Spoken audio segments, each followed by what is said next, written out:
Hey guys, I'm Jason Schwartzman, and I'm here with. Uh, you guys guess in the comments who are our costumes supposed to be as we talk on this October evening about scary stories to tell in the dark.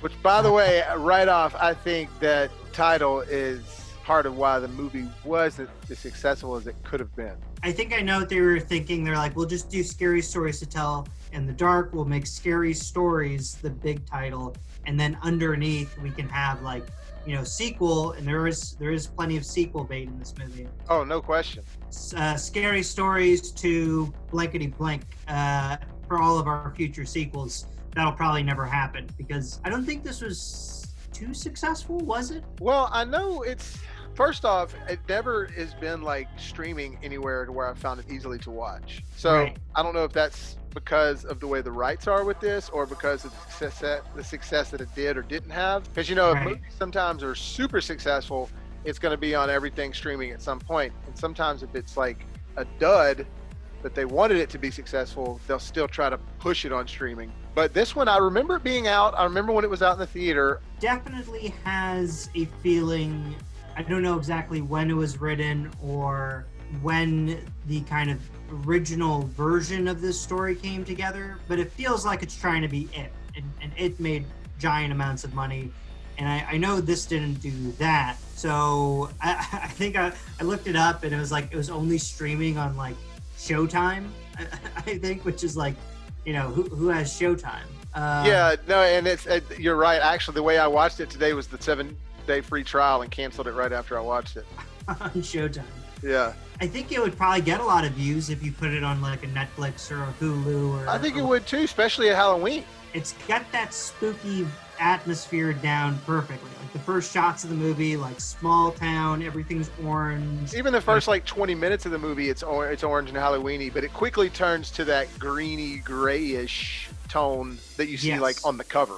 Right. But right. real quick, I want to say that, when you said it, they were trying to do it, it's kind of like It meets Final Destination. A little bit. Yeah, I can see. With a ghost story involved, but like with them all being picked off and trying to kind of like cheat death, and even they like know who's next and the orders just go in. I don't know. Yeah, it had a little bit of that, and it kind of felt like a couple horror movies maybe you've seen before, but the training wheels version of them, because it is a PG-13 movie.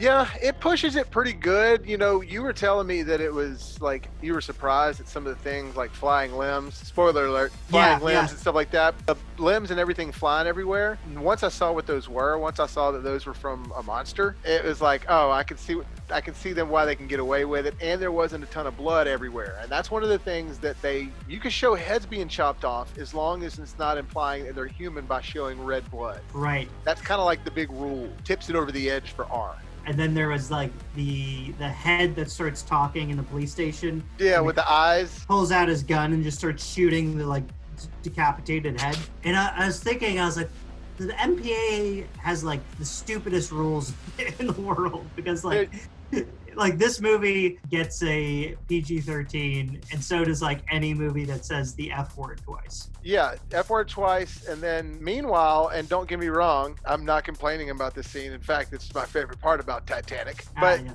That's PG-13, and you have Kate Winslet doing that nude scene. And we're not just talking about like a quick shot. We're talking about like full on, full body, full frontal. Right.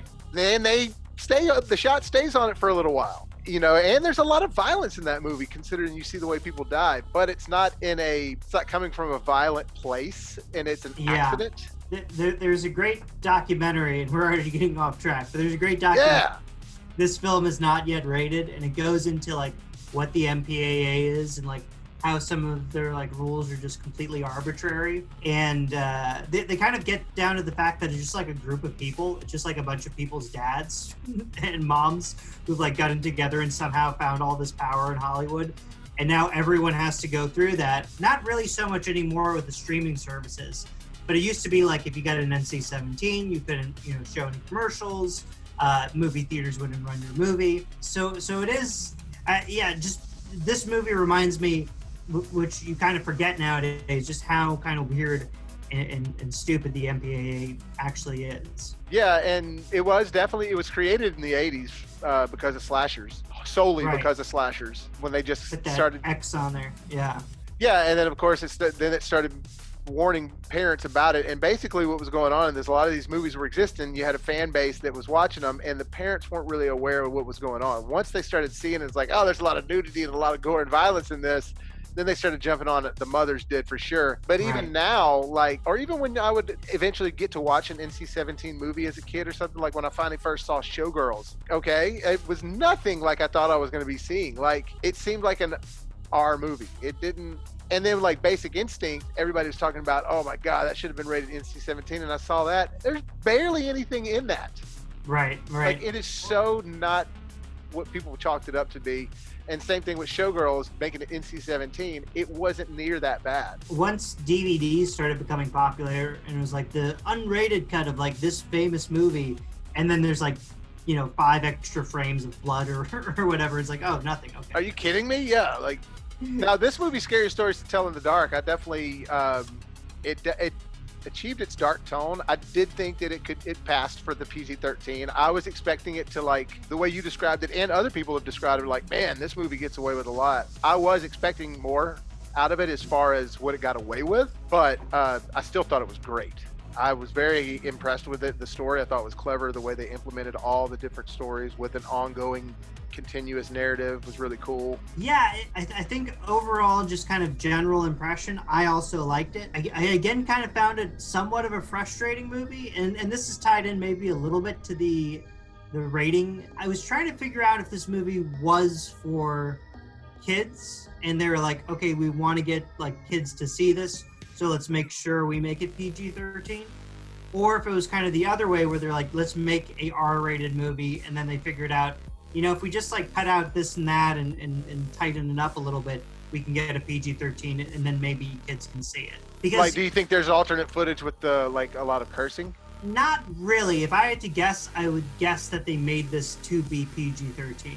They're like, if it made that much money at being an R-rated movie, imagine how much we would make if we like opened this up to teenagers going to watch it. Outside of all the blood that was in it, though, I mean, was it any more violent than this, except for the language? What made it rated R? Right. I think there's language. And, I mean, you do get to see the little Georgie's arm get eaten off. Right. It's a bit more gory. There's language. There's the knife in the guy's throat. True. Yeah, you're right. But that's the thing, is like this film is very similar. I couldn't get over just like, all right, you had a redheaded, precocious girl with her male friends in it, and then you have a redheaded, precocious girl with her friends in this movie. I thought she was a brunette, or was it like a dark red? I thought she was, maybe she's dark red. Yeah, I didn't feel like she was like Barbara. Not quite to that level of red, but not like Barb. Not like Barb. What a great name for that character. Overall, I liked it, but did you read the book growing up? Not at all, man. I didn't know anything about that. The only books I ever tapped into at all were like some Dean Koontz stuff. As far as scary things, I tried getting into some Stephen King books. They were just too long. Yeah. So I kind of grew up with the books, and the books were really popular mainly because of their illustrations. And then the actual stories inside were like, they were good, but they were kind of your run-of-the-mill, like, children's scary stories that, some would end with a pun, and some would end with like, and then the gross thing happens, and some were just like little poems. And I think they had like a little bit more cultural significance, because part of the idea was that they were taken from like different places in the world, and then they were put together in this like, handy little book that kids could get. And it was available for kids, at least by the time the Scholastic book fair came to my schools. These books were always on the shelves, and they're always like super, super popular because kids are interested in dark, scary stuff. Of course. So they became one of the most banned books ever. Like, I think it's the Scary Stories books, and then Harry Potter is like number 2. Because of wizardry and all that stuff. Yeah, because of all that type of stuff. So for a while, these books had that reputation of like, these were the like books that kids read, but the images were like super frightening, and like some of the imagery in the movies like pretty much exactly accurate to the illustrations in those original books. Like Harold the Scarecrow and the weird fat lady in the hospital. Yes, in the red room, and the girl poking her pimple and the spiders coming out all come from the book. And there's like they're like black and white sketches, and that makes them even creepier for whatever reason. But the book is just like, and then here's a poem about something spooky, and here's a little song about something spooky, and here's a little story. So the illustrations would be like per story, you'd have an illustration? Per story, you'd have 1 or 2 illustrations. Yeah. Oh, that's cool. And so that's how I knew about the title of it. And I remember thinking when I heard they were making a movie out of it, you know, there's basically just 2 ways to go with it, which is either you make it an anthology movie, or you try to find a way to like make those stories kind of intertwined. And they did the second one. But you know what other movie did that? That was also based on a popular children's book series. Goosebumps. Yeah, Goosebumps. Yeah, with the old Jackie Black. The old Jackie Black. Goosebumps it's kind of the same idea where it's like, there's a bunch of Goosebumps books. Well, what do we adapt? Well, we can't adapt every single one. Do we make an anthology? I guess we could. Let's try to get like some of the greatest hits, and then we'll string them together into a movie. It can't be PG or else kids will think it's too lame. It can't be R or else we don't get kids to see it. So we'll make it PG-13. So like, Goosebumps were geared a little bit more towards the kids side though. Right, exactly. So when I was watching this movie, I was trying to figure out like, is this Goosebumps or is this It? It's definitely more It than Goosebumps, but kind of its inspirations are more Goosebumps than It. They keep it chill for a second. I mean, it definitely kicks off with a little bit of a bang when they go to that house after they throw all that stuff, you know, all the dog shit on the kid guys in the car with the sister. Yeah. That's good. Yeah, I like that. Yeah. And then they go to the house, and that's good. You know, that starts getting pretty off with a bang. But then it sort of takes a back seat for just a second. Not for very long, but for a second when Ramon, is his name? Yes. Ramon? And the girl go back to her house, you know, with her and the dad, which, what's his name from Breaking Bad? I didn't know he was in this as her dad. That's right. Yeah, that's right. But, it does like when it goes back to their house, you get the soundtrack, which I think the soundtrack really tries to paint the picture of it still being a family-friendly-ish movie, because there's no sex involved. There's nothing that... There's no creepy relationship like, say, the family dynamic in It. Yeah. Yeah. You know, like if my mom, when I was a kid, was watching this, she probably wouldn't have made me turn it off, because they're kids. They seem wholesome. They're not potty mouths like they were in It. The kids seem like they're good kids. There's a couple on-the-line jokes, but they're all like, you know, appropriate. Yeah, they're fine. And yeah. And so, like, I think that it definitely has that going for it. I kept being reminded that it was a kid's movie, if that makes sense. Sure. Yeah. No, by the music. Like, the music went, oh, it's happy. Like, when the music got happy, and it was more of a relief music, and sort of like, oh, now we can move on with our messed up, jacked up lives. Right.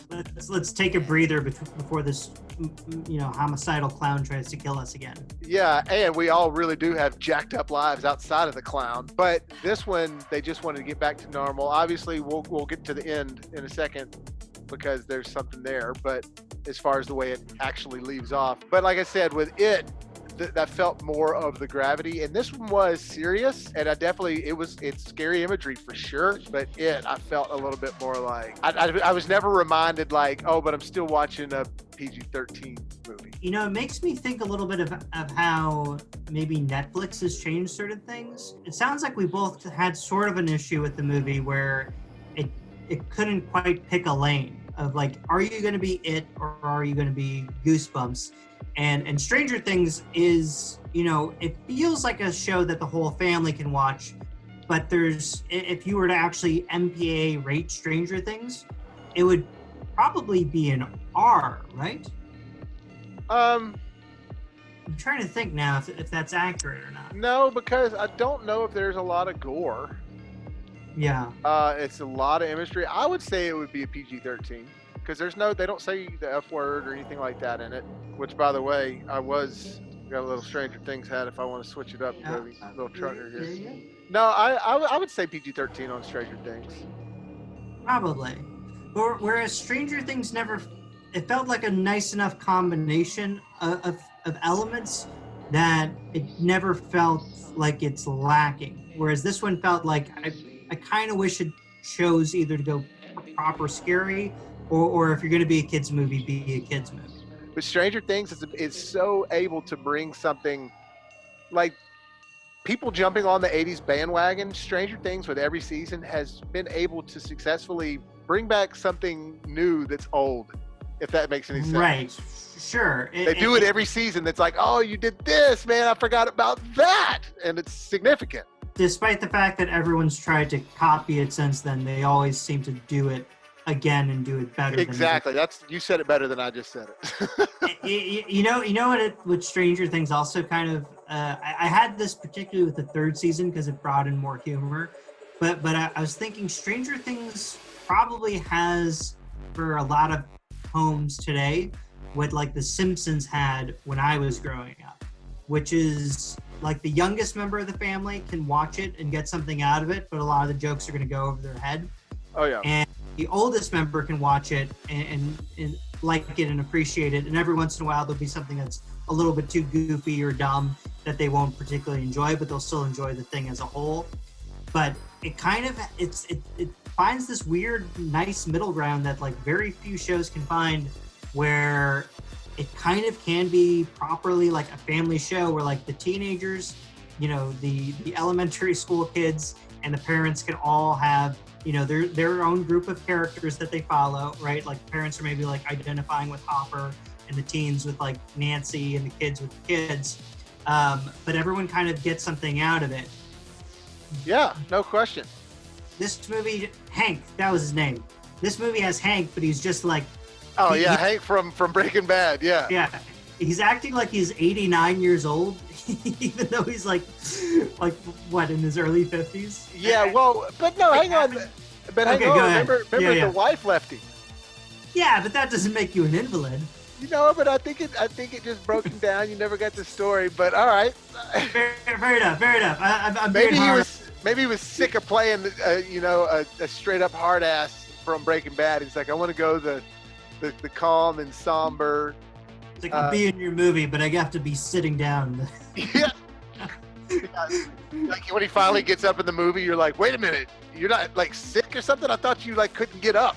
I thought you had like a cold or something. Have that actress bring me my sandwich. What? Have her bring me the sandwich. All right, I guess we'll write it into the movie. Yeah. Hank. I don't even know that guy's name. I'm just going to call him Hank. So our experiences with it are a little bit different because you didn't read those stories and I did read those stories. So, but I was never a huge reader. I did read some novels and some books occasionally, or some short stories, but for the most part, it was comics for me. Yeah. Did the stories feel like cohesive for you? Like, did it feel like they all did the plot feel like it brought in these stories organically? My least favorite part about it all happening, like the way everybody was getting picked off one by one, I thought was fine. Because at that point, you could sort of write any story you want. As long as you have them all connecting, then you can create them within and create the stories that way. But the reason the book existed and that whole thing with the daughter and like legend about her being this jacked up evil thing, and then it turns out something different in the end, and she was like trapped in there, but she was a good person. You know what I mean? She was a victim, but then she became a monster. Yeah, like, I don't know. That was a little kind of... That's one of the things that made me just be like, I don't know if I like that. Yeah, I remember when they're in the house in the first scenes and they're like explaining, like they're doing the exposition dump. And the first time I watched it, I don't know if I was just tired, but like I heard the exposition dump happen. And then I was like, oh, I didn't hear any of that. Like that was really important and I didn't get it. So I guess I'll just keep watching the movie and hopefully like I'll get the information eventually. It felt kind of like a lot. And it was too textbook maybe of like a backstory for an evil character. Well, and that's the thing too. I think that they at one point wanted to, you know, since it was directed for kids, directed towards kids, they kind of wanted the kids to feel sorry for, you know, everybody, like especially all the kids, including the young girl. She couldn't just be evil, right? And that kind of, because all of the individual stories are like really cool, like the scarecrow and the spider bite and the toe stew. The toe stew and then the thing that connects them is this very basic, like it was a girl who was locked up and then she died. I didn't like that though. Yeah, no, that's what I'm saying. Like that felt it felt like if they wanted to find something that like connected all of the stories, it probably would have been better if they found something that was as interesting as the individual stories themselves. Did you ever watch the movie Paranorman? No, it was the animated one, right? Yeah, animated. But similar thing in that it seems like a very kid movie trope, right? The evil can't be too evil, or we have to like sneak a lesson in there. It can't just be like, no, she was really evil and just liked hurting people. Which is one of the things I liked about The Ring. Yeah. The girl's like, oh no, she's just an evil little biatch. Yeah, sometimes there's bad people out there and they just are bad. So overall, I thought that I think they could have found a better way to connect them. I thought it was like admirable how they did it, because they essentially just connected a bunch of stories that aren't connected and found a way to like make that into one movie. And Guillermo del Toro was actually one of the writers on this. He was the screen story writer and producer, but he didn't do the screenplay or actually create. He just melded it, kind of. Right. And what I've kind of noticed about him is, especially in the movies that he just produced, and I think he has like a story. He might have like written like a draft, or like maybe not even a draft, like a one-page version of it, and then said, all right, now you go do it. He's very much like a structure guy. Have you ever seen Devil's Backbone? Who's in that one? I feel like that I have seen it, but that's it was like Pan's Labyrinth before Pan's Labyrinth. No, I haven't seen it. Spanish language movie, like Guillermo del Toro, one of his like first big movies. Devil's Backbone, his film has that structure, gives you the theme of the movie, it ties it up, nice little bow. But I think when del Toro is writing and directing at the same time, he's such a creative genius that the middle, even though it's very structured, it's also interesting and unique and creative. And I think when he just gives it off to writers and other directors, it's not. It can feel a little bit cookie cutter, and this film kind of felt a little cookie cutter at certain points. Sure, I could definitely see that as far as the characters didn't have a ton of originality to them. While there was a couple of funny moments here and there. They were like, let's do the nerd. Right. Let's get one dude that's not necessarily a fat kid, but he was the Spider-Man kid. I was gonna say you nerd, the spaz, the boyfriend material. Yeah, the sweet, exactly. Yes. And then you got bullies. Right. There wasn't a fat kid, which is surprising. But the spaz was kind of like, to me, he was kind of like the Dustin. Role. Right. From Stranger Things character. He was kind of like that, in my opinion. He was a smart mouth, and he just filled those shoes. It just had like 7 characters. So he really threw it out there. It's not to say this is a bad movie, but I actually really liked it. It surprised me. Yeah. No, I liked it. I think because I had the familiarity with the short stories, I spent a lot of the movie just kind of at moments being like, oh, very impressed that they were able to interweave these different stories together. But overall, I liked it, but it's not as good as it. Oh, no question at all. The first chapter 1, the new version, chapter 1, which I think is the best remake to ever be made, and actually I think it was the proper approach to it rather than the TV series. The TV series was good for what it was, but it was a TV series. Come on. And part of me, honestly, I think the parts that I'm like, I'm not completely satisfied, I don't think I would be unless they like really made the characters in this like really pop. They all had like backstories, and the girl had a nice backstory, but the characters didn't quite pop, and the linchpin for all the stories was a little bit just cookie cutter. It felt like they weren't the best at developing the moments in between the scares. The scares were all good. The feeling, the tone was there. It all looked really good. The stuff in the cornfield was really because you can do this stuff in the cornfield to make it feel, or like tall grass or whatever. You can make that cheesy very easily, and they made that look really creepy and scary. The imagery was great. Like whoever the cinematographer was, they did a really good job. Just like the look of the movie all felt really good. It was just those in-between moments that they hadn't had the experience with. And the more and more that you and I, go on our venture of filmmaking, and the more and more I do my own little filming things and all these, just getting more experience in general under my belt, you start to ease up on these guys a little bit more. I feel like I'm not so much like, that sucked. I'm a little bit more, I won't say it's awesome. I'll just say, look, I can see what they were doing, and they did a good job at it. You could tell they weren't, but I wouldn't be good at it either. I'm not there yet. And some people, they have to do a few of them to get to that point. If you look at Peter Jackson's first films and look at what he's capable of now, one, he's got more money and equipment at his disposal.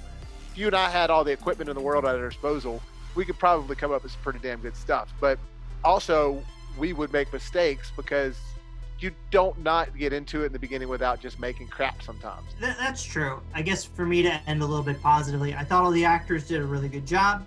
I think overall, I liked everything, and also give some context for parts of me that did not like it or wasn't as invested as I could have been.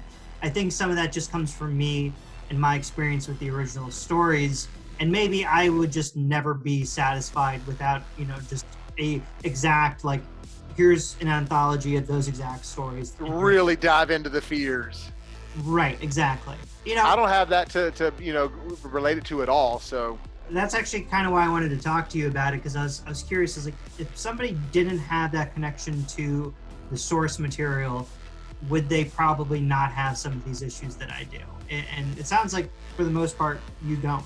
I think what The Gate did in the 80s, this is the exact same goal or approach, or they're trying to achieve the same things that The Gate was trying to achieve, because The Gate had a couple of scenes that were like, whoa! And the same thing with this one. There's a couple of scenes where you're like, whoa!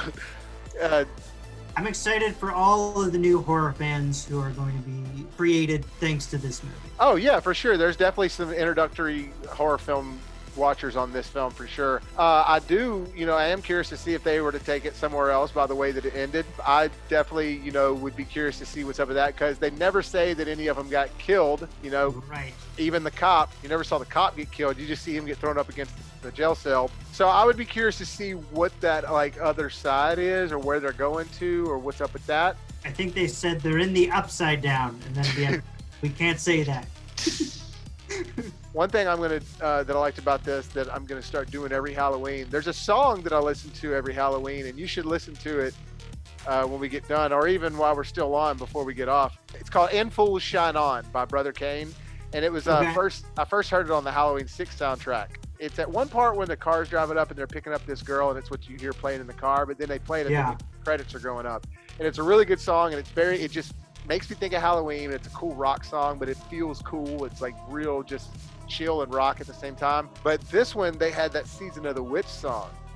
Right. So this one, I'd never heard that before, man. And it's like this sort of like happier sounding song. It's not like a Jolly Go Lucky song, but it's not a dark sounding song, but it's got dark content, what it's about, the Season of the Witch. And so I'm going to start playing that at the beginning of every October now. In terms of Halloween vibes, this did a really good job. Yeah, and I noticed, and that song kind of starts the movie and ends the movie. Ends the movie. Yeah. And one more thing, while they're ending the movie and starting the movie with that song, you also see them watching the TV, and they're always showing stuff with Nixon and talking about and referring to Nixon. And there's a lot of Vietnam references in this about dodging the draft. I'm wondering what the director was trying to do, and it was Overdale, right? Roger Overdale. Who? The director? Hang on. Oh, Andre. Yeah, that's right. Andre Overdale. Yeah. Overdale. But Why do I remember that name? Right. How did I forget it? I wonder what point and what he was trying to address, or what he was trying, the underlying little message he was trying to get across there, because it was more than once, and not just the Vietnam thing, which could be brushed off as it's just referring to the time. And that's another thing, I didn't realize this was a period piece in '68, but yeah, they make it a constant effort to focus on that Nixon stuff a lot. I want to bring it up, but I'm going to bring it up in the pet peeves, because I don't think if there was a reason behind it, it's muddled at best and very confusing.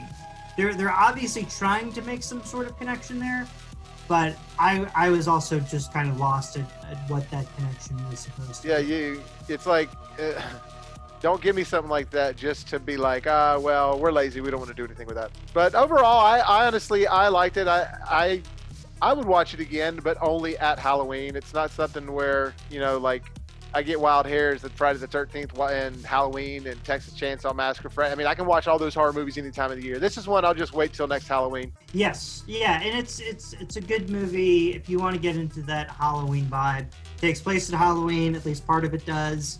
It's got all that atmosphere. It's great. Yeah. And this is one you can bring to a party and know that nobody's going to get offended if you put it on, and it can still have some scares with it. It's a good Halloween party movie. Yeah. For sure. Now, for somebody like me, I'm going to put on Devil's Rejects at a Halloween party, but... Right. Cannibal Holocaust. Yeah! Pet peeve, I'll start off with what was just that element of it. I don't know what they were trying to say, and it made it feel as if they either deleted that, they didn't make it clear, or they emphasized it too much and they didn't realize that they were sort of making it feel like there was a bigger meaning to this. Because if it's just a period piece and they're like, well, we just want to like sprinkle this in so people know it, it's appropriate to the period, there's too much of it. Like, it feels like it has to have like a bigger meaning. And that was my thing, is it's like, what are you trying to do here with that? The camera will like move over and it's like President Nixon's being elected on the TV. Yeah. Nixon is just like, he looks like a goblin, and he did terrible things as a president and he resigned. So like, people kind of use him as a president who's like, and a bad president, here's Nixon. Sure. But at the same time, it's like, do the writer/director know that Nixon was the guy who ended Vietnam and who ended the draft? Yeah, no, I mean... And it's like, if you're trying to be like, the draft is bad and isn't it terrible Nixon got elected, it's like, yeah, but Nixon was the guy who like kind of fixed those problems, actually. And maybe they could have done something to where like he wasn't having to go off, because at the end, he was going off to the military, and if maybe they could have shown something like the draft is not instated or something. I don't know. I don't know, and that also felt like this. Like, I like that whole thing, like he's a draft dodger and that's the story, but then the resolution is like, I'm gonna not dodge the draft, and it's like, well, like, what are we supposed to feel here? Like, should we have been like, you should have dodged the draft? Right. It was weird, and I didn't like it. Yeah, that I would say that's probably my same pet peeve too. And I just thought that the initial reason why that book existed about the little girl being pushed and held captive in the room, that was just kind of for me. Yeah. But other than that, I was, like I said, it was better than I expected it to be. Next, brass tacks. Would you want to see a sequel or a spinoff? I actually would like to. I would like to see where it goes. I'd like to see if a sequel would be worth making. Now, this is one of those ones to where I think the sequel would show if it has any legs at all. I say that, but then you had 7 or 8 Howling movies be made when they were all bad except for the first one. I think so too. I think what you would want to do is you'd give it to like a director who's got like a really cool vision for it, and you say, all right, here it is, like, come up with something really neat. What I wouldn't want to see a sequel if it's just kind of the same thing. Sure. But if they really kind of get creative and went off somewhere cool with it, then yeah, absolutely. Derivative or original? I thought that there were original parts, but I thought there were derivative parts. I thought it was kind of both. Yeah, same. I thought that the scary imagery and some of the stuff was all original, but a lot of the way they got there was not. Yep, totally agree. Is the movie good when you watch it by yourself? I watched it by myself. I enjoyed it. I think it would be more fun with people for sure. Agreed. It's going for, I think that, like, again, a little bit younger version of it, but the way that it was it's a horror movie and it's a popcorn movie, and you want to see it with people. But it works by itself. Will you talk about it in 2 years? Will you be talking about it in 2 years? I could see myself bringing it up in the next few Halloweens, but I could also see myself in 10 years forgetting to watch it because there's other stuff I'm wanting to watch every Halloween. Out of all the movies we've reviewed, I'd say it has some of the least amount of staying around.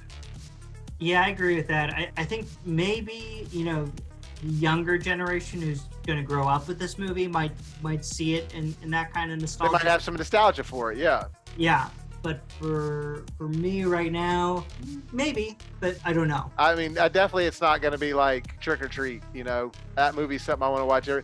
Trick or Treat, they made a NECA toy. I have a NECA little Sam up there. I don't ever see them making a scary stories to tell in the dark NECA figure of Harold the Scarecrow or anything. They may, because they make a lot of... Probably not. But I don't see them making it of that. How did you feel right after the movie ended? I was really into it once I started seeing some of the scare stuff. I definitely liked the imagery of the way the monsters were different every time. There wasn't really a villain, even though the girl kind of was, but it was more of like just multiple random villains that would just spawn. I thought that was good, but by the end of it, I was starting to get a little... Again, they reminded you consistently throughout that you're watching a PG-13 kids horror film, kind of. Not kids horror film, because it's more than that, but at the very end, I felt like... Horror. The reason Goonies works so well and the scares work in Goonies is because they're not advertising it as a horror movie. Right. And so when the scares come in and it's like, oh, damn, this gets a little dark. I didn't realize that. But Scary Stories, the cover of it's like, whoa. And the title. Yeah, I felt about the same. I did kind of like that they didn't wrap everything up. In particular, the other friends didn't come back. So yeah, I did like that. There is some gravity to this. But it made you still think they were alive, though. Yes. Yeah, it did. So it's like... It's kind of a cop-out, yeah. One of the things that, again, we might as well just call this the Scary Stories to Tell in the Dark while paying homage to It. It's Chapter 2. One of the things I really liked about that is the guy killing himself early on in the movie. I don't know if that was actually a part of the book, but I do like that happened in this because it was like, oh, dang. I mean, that's a good trick in kind of whatever type of movie you're doing. If it's like an action movie, if it's a horror movie, you start with something like super crazy and messed up, and then the audience knows, like, oh wow, like that can happen again. Game of Thrones was perfect at being like, no one's safe. Everyone is expendable in this show. I think, overall, I was like, that was a good movie, and like part of me wants to call it cute, which I don't know if that's an insult to a movie that's trying to be scary, but I did think it was cute. Very cute. Very cute. It's very cute. I don't think it's a bad movie. I mean, I'd give it definitely like a B-. It definitely still, like I said, felt like a kid's movie occasionally. Now, I'm going to combine these two. Did it need to be made, and do you think it was made for art or for money? I don't think it needed to be made because of the way it turned out. And I do feel like it was being made for a cash grab because of the way it turned out. Had it turned out differently, I could have said it was being made for paying super homage to all those fans that grew up with it. But when you see what the product of it was, it felt a little like a cash grab. Yeah, sometimes that happens where it's just really bad luck. But like maybe they had the majority of this movie done, and like the script was written, and then it comes out, and they're like, oh no. In which case I would feel bad about it, but just the fact that it came out after that makes it feel like this movie was made because it was successful, and not so much this movie was made because the people love those stories. Now, the reality is it's probably, a mixture of the two. Yeah, well, and it's funny that you say that because American, and I talked about this very little in my Howling review, but American Werewolf in London came out just a few months after The Howling, same year. Had The Howling not come out yet, I think that American Werewolf in London would have come out a little scarier and it would have scarred you a little bit more. But because of the tone of The Howling and the way it is much more of a serious approach, it's trying to scare you. American Werewolf in London is trying to make you laugh half of the movie.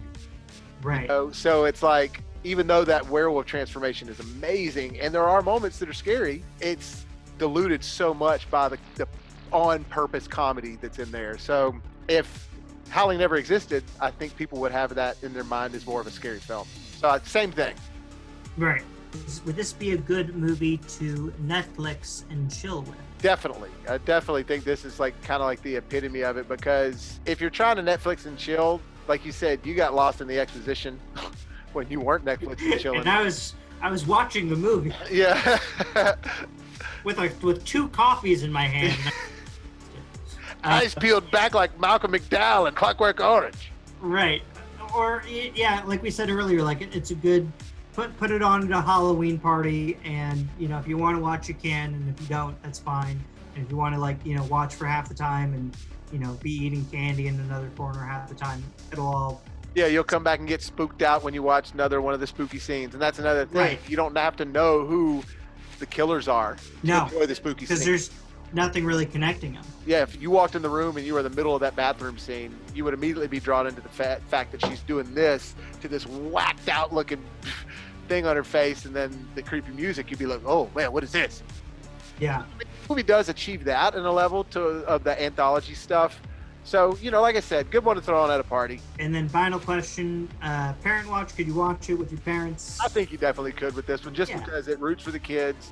Doesn't technically kill kids. Right. Makes them disappear. So, yeah, I think that you could. Because there's no sex and there's no, demonic depravity. There's no, watching any torture, no suffering. That's one thing my mom can't handle, is, watching somebody suffer in a movie. Mm-hmm. Like, if somebody's, getting gutted, they're like, ah, ah, ah. She's like, oh, can't handle that. Do one for me. Do a nice, ah, ah. And that's all you got. I've seen you do better. It's been a long day. Yeah, I got you. Still got the work clothes on. Long tennis match. That's right. Long tennis match. Kind of looks Andre Agassi. I just got old Andre Agassi, where it was the big hair. Yeah, that dude. Yeah, that big hair was amazing, and now he's just completely bald. It's just hilarious. One dynamic to the other. One last chance. Yeah. Any final thoughts about scary stories to tell when you fart? Yeah. How did I not think of that? God dang it. Gonna be the sequel title. This one was just a good try. We'll see what the sequel does, but after that, I'm done. Yeah, I'm about there. Look at the book's original illustrations if you haven't. You, Bobby, and viewers at home. I'll definitely check that out. I'm always down for some good illustration, man. I like to do artsy myself. Yeah. That Freddy up there, that Camp Crystal Lake, I did both of those. Yeah, those are original, right? Mm-hmm. Yeah, I made them. I do all kinds of fancy stuff. That diorama back there, ooh. Which you still got to come over and see that in person. Yeah, I do. Because I've got it to where you can move it and set up things and make the room switch around. It's a lot of fun. BrassReel Brothers signing out here. Subscribe, get us to 200 by Halloween. I'll find my old PlayStation and send it to number 200 subscriber. Yeah, I think I've got an Atari 2600. Yeah.